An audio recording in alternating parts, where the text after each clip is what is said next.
बिस्मिल्लाहिर्रहमानिर्रहीम। नहमदु व नसल्ली अला रसूलिहिल करीम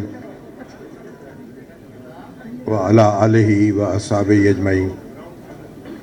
जनाब मोहतरम ख्वाजा साद रफ़ीक साहब, जनाब लियाकत बलोच साहब, जनाब राना मशहूद साहब और साहिबान स्टेज और ख़वातीन व हज़रात,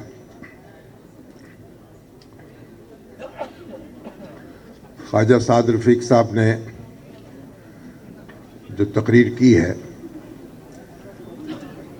मेरा ख्याल है उसमें कोई इजाफा मुमकिन नहीं है। उस पर अगर वो उस पर हमारे भी दस्तखत करा लेते तो वो तकरीर काफ़ी है।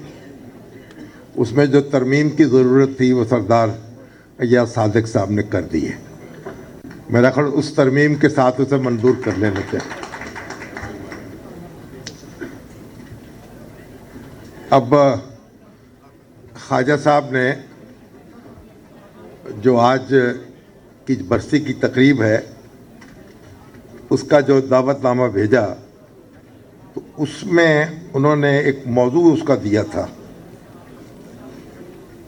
कि गुफ्तगू का मौजू ये होगा, बहरानों में घिरा पाकिस्तान, वजूहात और इस्लाह अहवाल की राह। काफ़ी माशाल्लाह तवील मौजू है, लेकिन ये सारा मौजू उन्होंने ख़ुद डील कर लिया है। वजूहात भी बयान कर दी हैं, इस्लाह अहवाल की राह भी बता दी है। अब मैं तो बागम बाग को 1:30 बजे यहाँ पहुँचा था। मैंने कहा ताख़ीर हो गई, 1 बजे का वक्त है। तो यहाँ मालूम हुआ कि मैं क़बल वक्त आ गया हूँ। तो अभी शहबाज शरीफ साहब तो अभी भी तशरीफ़ नहीं लाए माशाल्लाह।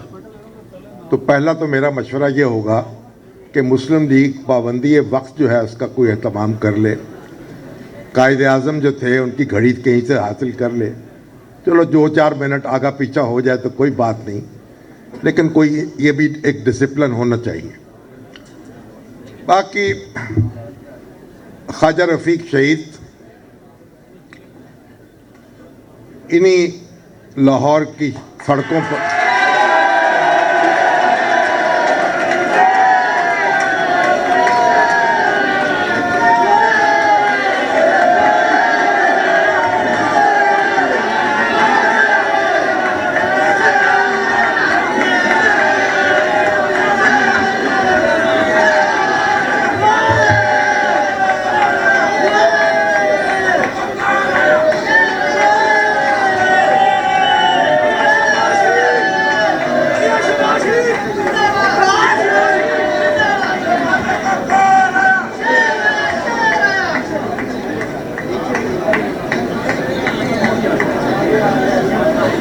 शहबाज शरीफ साहब, मैं तो शहबाज शरीफ साहब को याद कर रहा था कि इस दौरान वो तशरीफ़ ले आए। तो शहबाज साहब, आप मुस्लिम लीग के सदर हैं, तो मैं बात ये अर्ज़ कर रहा था कि अर्ज़ करना चाहिए कि नहीं। चलिए, तो पाबंदी वक्त की बात हो रही थी। बहरहाल ख्वाजा रफ़ीक शहीद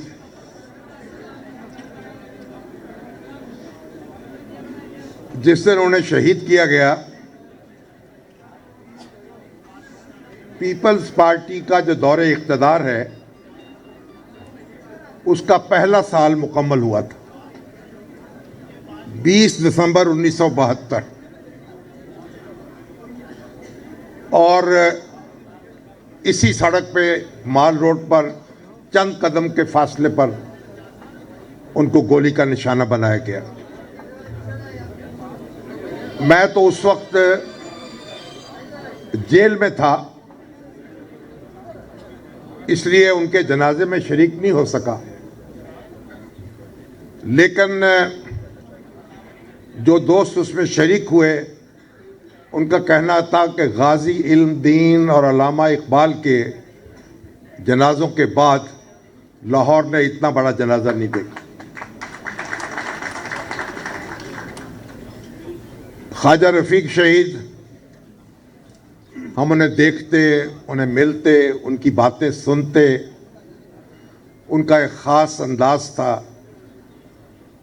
सर उनका जो है हमेशा बुलंद रहा, थोड़ी सी टेढ़ भी उसमें रही, और उन्होंने जो अपना सर जो है उसे झुकने नहीं दिया। पाकिस्तान, तहरीक पाकिस्तान के कारकुन थे। पाकिस्तान बना तो कोई क्लेम दाखिल करने, कोई अलॉटमेंट कराने उसके चक्कर में नहीं पड़े। वो चाहते तो बड़ी जायदाद यहां हासिल कर सकते थे, एक बड़ा कारोबार था उनका जिसे छोड़कर आए थे उनके, लेकिन उन्होंने गुर्बत को और मेहनत को शुआर बनाया। उनका छोटा सा प्रिंटिंग प्रेस जो था वो उनकी रोजगार का जरिया बना रहा। मुस्लिम लीग से अवामी लीग में गए, हुसैन शहीद सोहरवर्दी के साथ रहे, रज़ा नसरुल्लाह खान के साथ रहे, और फिर अपनी पार्टी बनाई, इत्तेहाद पार्टी। ख्वाजा साहब जागीरदारी के खिलाफ थे, सरमायादारी के खिलाफ थे। अफसोस पाकिस्तान में जागीरदारी ख़त्म नहीं हो सकी। पाकिस्तान बनाने वाले जो हैं वो जागीरों को ख़त्म नहीं कर सके, और पाकिस्तान आज उसका खमियाजा भुगत रहा है।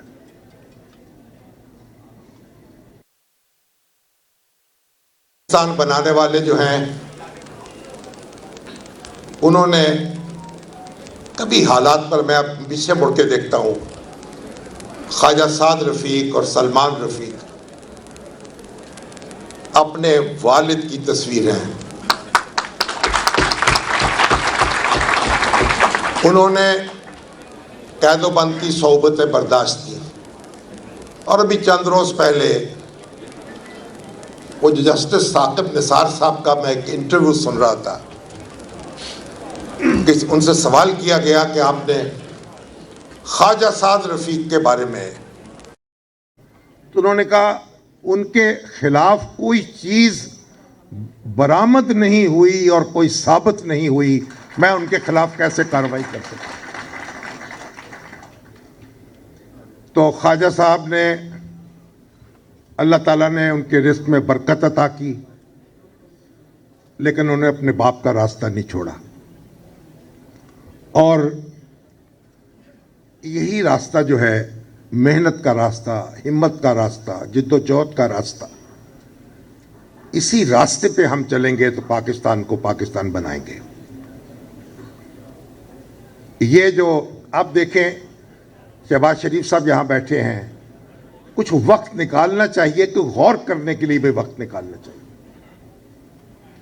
कोई देखना चाहिए इस मुल्क में जो नैब का कानून है, इससे बदतर कानून मार्शल्ला का कानून भी नहीं था। अफसोस ये है कि पीपल्स पार्टी की हुकूमत ने और मुस्लिम लीग नून की हुकूमत ने 10 साल उस कानून की हिफाजत की, उसमें कोई तब्दीली नहीं की, और उसी कानून के शिकंजे में, और आज जो उसकी हिफाजत कर रहे हैं वो भी उसके शिकंजे में आएंगे। और किस तरीके से मुकदमात कायम किए गए, झूठे मुकदमात, और सुप्रीम कोर्ट और हाई कोर्ट के आप फैसले उठा के देखें, आसन इकबाल के बारे में, शाहिद खान अब्बासी के बारे में, साद रफ़ीक के बारे में, सलमान रफ़ीक के बारे में, वो फैसले पढ़ें आप और देखें कि क्या पाकिस्तान एक मुहज़्ज़ब जमहूरी मुल्क कहला सकता है। ये नैब के कवानीन की मौजूदगी में, ऐसे अदारों की मौजूदगी में। और एक बात मैं ये भी अर्ज करूं कि जमहूरियत जो है, ये जो मुकामी हुकूमतें हैं, जो बल्दियाती अदारे हैं, उस बारे में भी गफलत से काम लिया गया है। मुस्लिम लीग नून ने उनको उस तरह मजबूत नहीं किया जिस तरह करना चाहिए। उसकी वजह से जमहूरियत जो है, आपकी जमहूरियत ना गली में पहुंचती है ना मोहल्ले में पहुंचती। ये अरकाने असम्बली जो हैं 1000 या 1500 इन तक रुक जाती है आके, यहीं से शुरू होती है, यहीं से खत्म होती है। जब तक आप गली और मोहल्ले में स्टेक होल्डर्स पैदा नहीं करेंगे, कौन जमहूरियत की हिफाजत करेगा? तो ये सबक हासिल करने की बातें हैं। इक़्तिदार जो है वो तो फिर आएगा, मैं उसकी दस्तक सुन रहा हूं।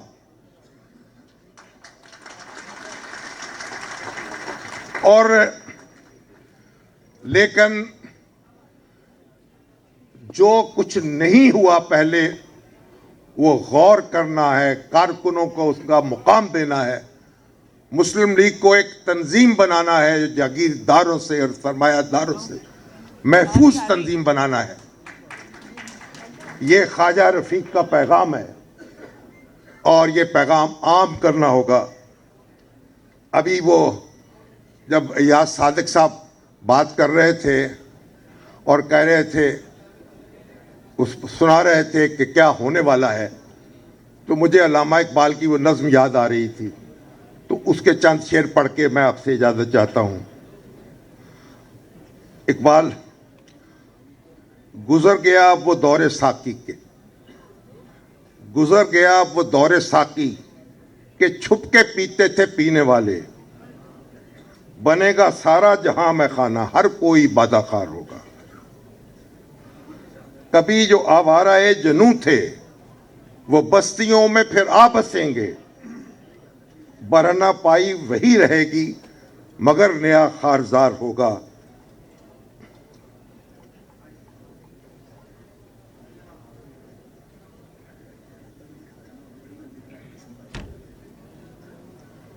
ये